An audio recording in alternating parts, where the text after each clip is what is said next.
A reading from Mark chapter 9. And he said to them, Truly I say to you, there are some standing here who will not taste death until they see the kingdom of God after it has come with power. And after 6 days Jesus took with him Peter, James, and John, and led them up a high mountain by themselves. And he was transfigured before them, and his clothes became radiant, intensely white, and no one on earth could bleach them. And there appeared to them Elijah and a Moses. And they were talking with Jesus. And Peter said to Jesus, Rabbi, it is good that we are here. Let us make 3 tents, one for you, one for Moses, and one for Elijah. For he did not know what to say, for they were terrified. And a cloud overshadowed them, and a voice came out of the cloud. This is my beloved Son, listen to him. And suddenly, looking around, they no longer saw anyone with them but Jesus only. And as they were coming down the mountain, he charged them to tell no one what they had seen until the Son of Man had risen from the dead. So he kept the matter to themselves, questioning what this rising from the dead might mean. And they asked him, Why do the scribes say the first Elijah must come? And he said that Elijah does come first to restore all things, and how it is written of the Son of Man that he should suffer many things and be treated with contempt. But I tell you that Elijah has come, and they did to him whatever they pleased, as it is written of him.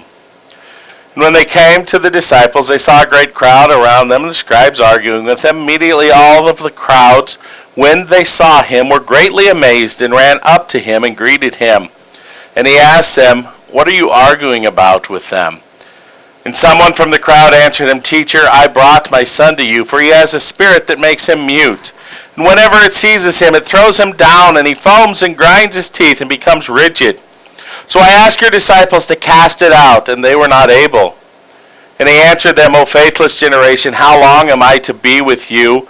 How long am I to bear with you? Bring him to me. And they brought the boy to him, and when the spirit saw him, immediately it convulsed the boy, and he fell to the ground and rolled about, foaming at the mouth.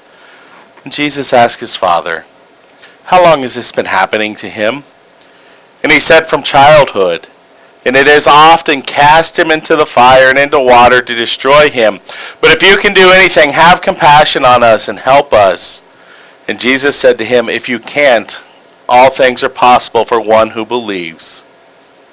Immediately the father of the child cried out and said, I believe, help my unbelief. And when Jesus saw that a crowd came running together, he rebuked the unclean spirit, saying to it, You mute and deaf spirit, I command you, come out of him and never enter him again.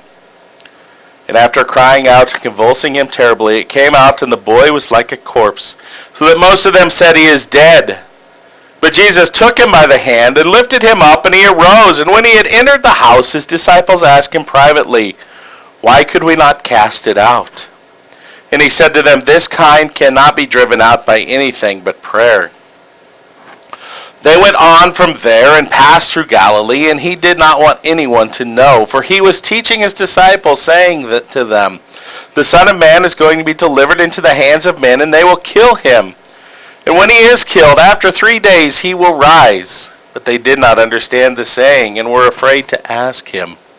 And they came to Capernaum, and when he was in the house, he asked them, What are you discussing on the way? But they kept silent, for on the way they had argued with one another about who was the greatest. And he sat down and called the 12, and he said to them, If anyone would be first, he must be last of all and servant of all. And he took a child and put him in the midst of them, and taking him in his arms, he said to them, Whoever receives one such child in my name receives me. And whoever receives me receives not me, but the one who sent me. John said to him, Teacher, we saw someone casting out demons in your name, and we tried to stop him because he was not following us. But Jesus said, Do not stop him, for no one who does a mighty work in my name will be able soon afterward to speak evil of me. For the one who is not against us is for us. For truly I say to you, whoever gives you a cup of water to drink because you belong to Christ will by no means lose his reward. Whoever causes one of these little ones who believe in me to sin, it would be better for him if a great millstone were hung around his neck and he were thrown into the sea.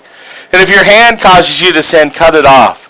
It's better for you to enter life crippled than with 2 hands to go to hell, to the unquenchable fire. And if your foot causes you to sin, cut it off. It is better for you to enter life lame than with 2 feet to be thrown into hell.